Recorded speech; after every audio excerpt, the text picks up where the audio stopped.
pour ce qui est de l'analyse énergétique du cycle de Joule réel, c'est-à-dire en prenant en compte les irréversibilités du compresseur et de la turbine, on va utiliser sans surprise les rendements isentropiques, que ce soit pour le compresseur ou pour la turbine. Donc si on veut réactualiser l'analyse de la compression de A à B, on prend la définition du rendement isentropique d'un compresseur qui est défini comme étant le ratio entre le travail technique qu'il faut fournir pour une compression isentropique divisé par le travail technique qu'il faut fournir dans le cas de la compression réelle. Ce qui nous intéresse ici, nous, c'est le travail technique spécifique à fournir dans le cas de la compression réelle. Et donc, dans ce cas-là, on peut l'exprimer en fonction du travail technique spécifique isentropique qui avait déjà été décrit dans le cadre du cycle de Joule idéal. Et donc ce travail technique qui est écrit ici doit être divisé par le rendement isentropique de notre compresseur. Pour ce qui est de la turbine, attention, ça c'est source d'erreur. La définition du rendement isentropique de la turbine n'est pas définie dans le même sens par rapport au compresseur.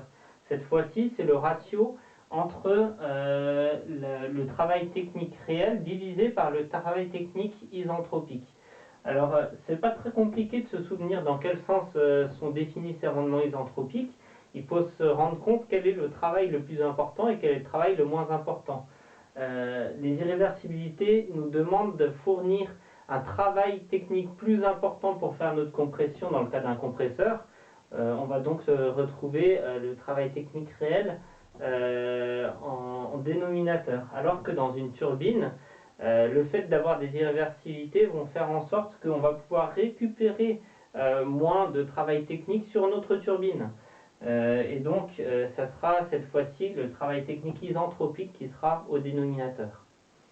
Donc, en utilisant cette définition, on peut donc exprimer le travail technique spécifique de notre détente réelle en fonction du travail technique de notre détente isentropique qui elle-même avait déjà été définie dans le cadre du cycle de Joule réel. Et donc il faut le multiplier par ce rendement isentropique de turbine pour avoir le travail technique réel de la détente.